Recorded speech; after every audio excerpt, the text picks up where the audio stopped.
It's not the living that we do that is usually fatal. Oh, the natural course will take its course. The fatal life is the life that we do not live. Hello, everyone. Welcome to another episode of Heartbeat, the podcast, featuring insights and teachings from 50-plus years of the work of Landon Saunders.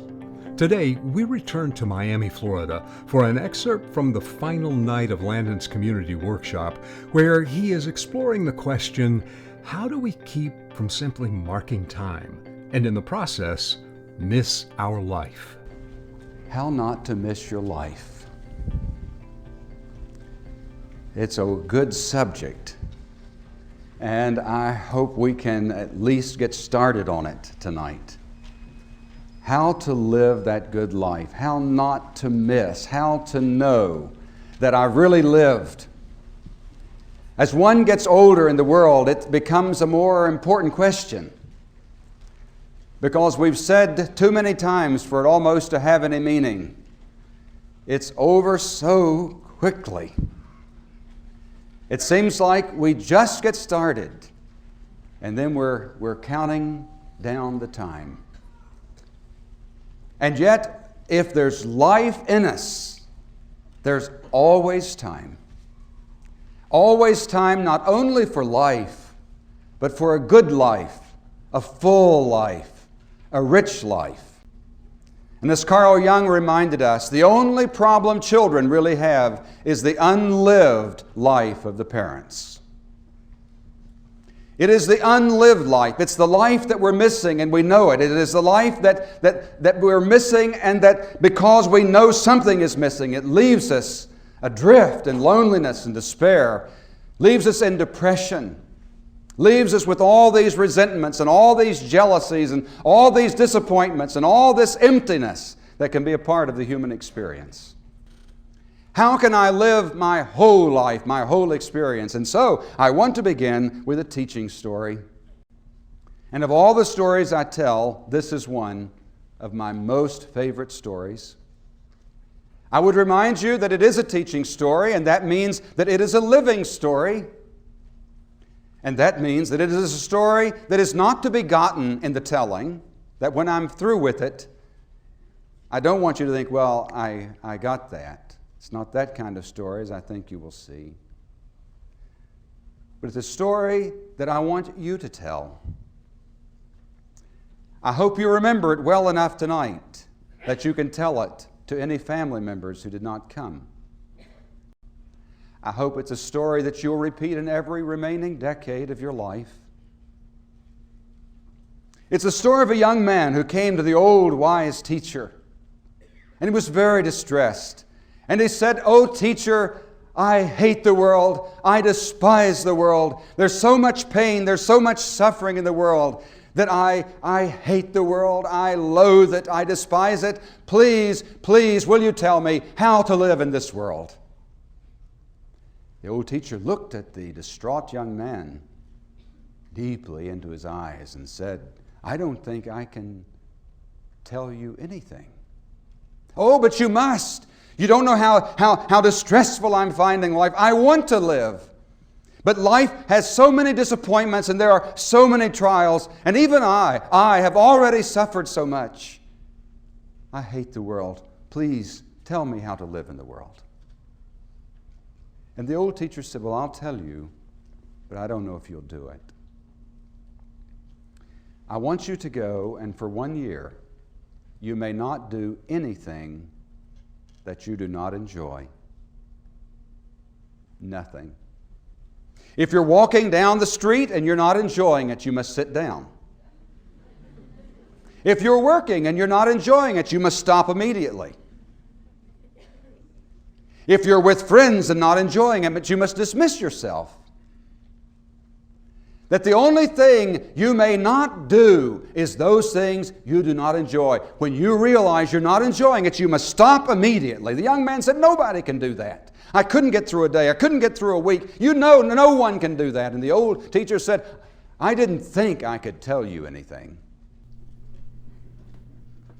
And the young man left. And after a year, he returned.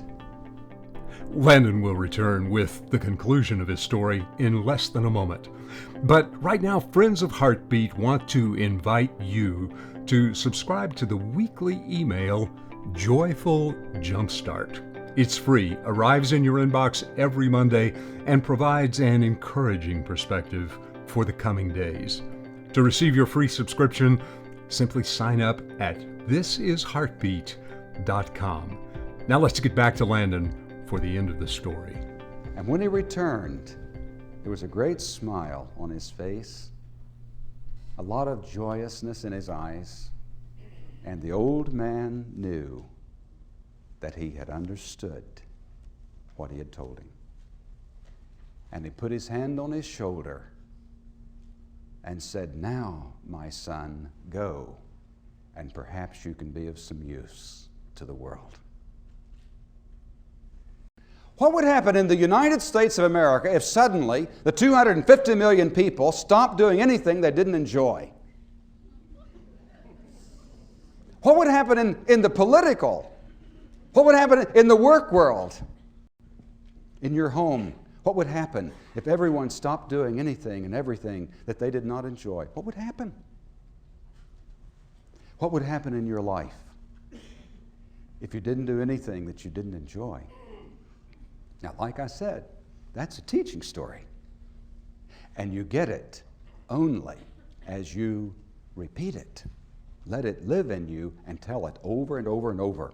Did you see Dances with Wolves? Oh, what a wonderful... You know, one of my favorite places was when the old gentleman Kickingbird was talking with Dances with Wolves. And he said to him, "You know, I've been thinking. Of all the trails there are in this world, there is one that matters most. It is the trail of a true human being. I believe you are on that trail, and it is good to see." Isn't that the truth? Of all the trails in this world, the one that matters most is the trail of a true human being. And each of you is on that trail of a real human being. Are you not on the trail? You say, "I don't know if I'm on the trail or I'm not on the trail." Let me say it for you. You're on the trail tonight. You're on the trail of a true human being. We may need to make some corrections here and there, but go ahead and accept it and live it and embrace it, that you are on the trail of a true human being. And however much trueness may not be there, yes, we need to get to that. I've talked a good deal about joyousness, and one of the reasons is that the word rejoice means to penetrate through to what is really real. That's what rejoice means.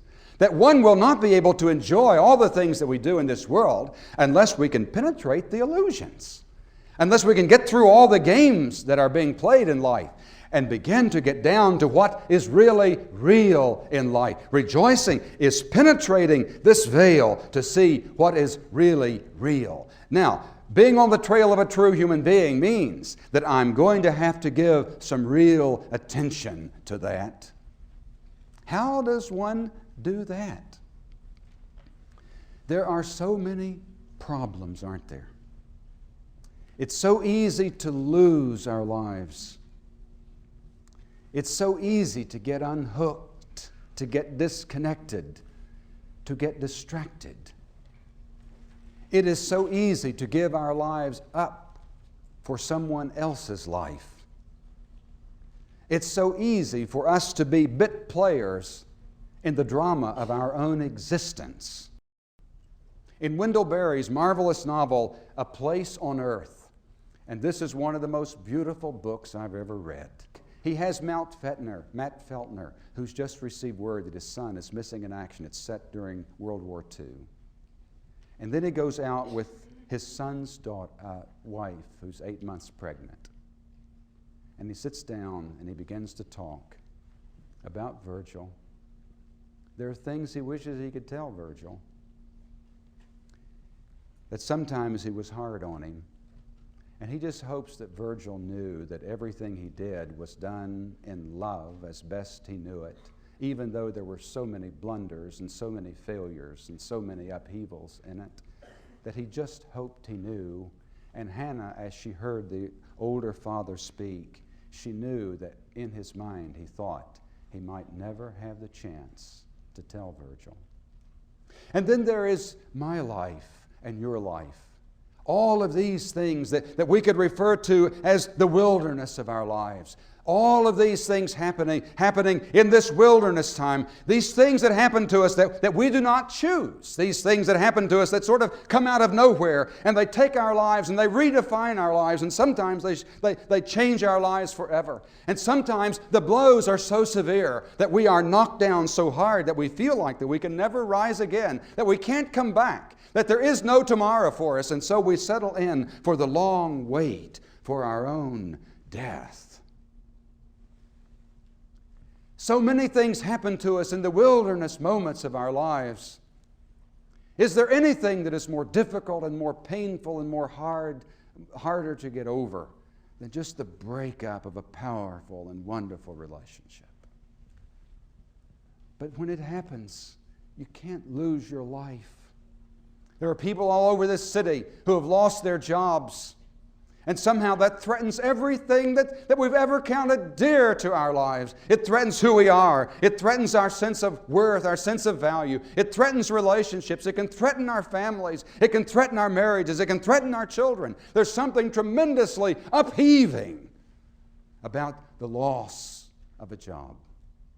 Oh, and the wilderness presses in, and we wonder, where is the trail? Where is the way out? Is this what I was born to be? Is this what I was born to experience? We have physical ailments. I've been through back surgery and heart attack and open heart surgery. The other day even had to have a hernia repaired. You can't even get any sympathy for that one. You know, if it's something major, it hurts worse than some of the others. But you can't even get any sympathy for that. The things that strike us down in the midst of our years. How we deal with all of these things.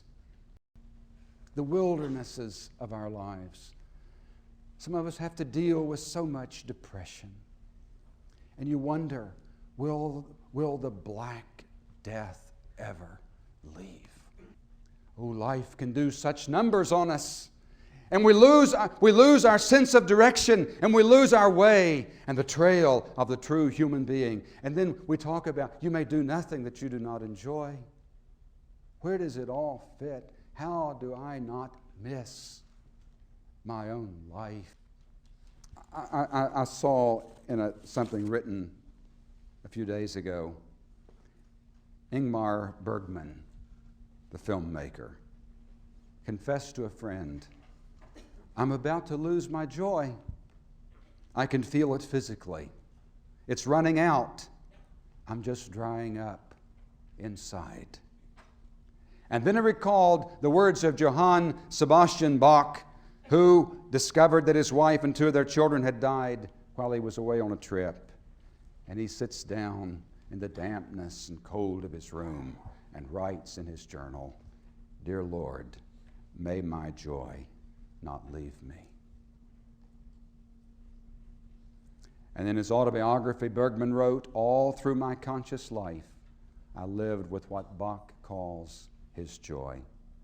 It carried me through crisis and misery and functioned as faithfully as my heart, sometimes overwhelming and difficult to handle, but never antagonistic or destructive.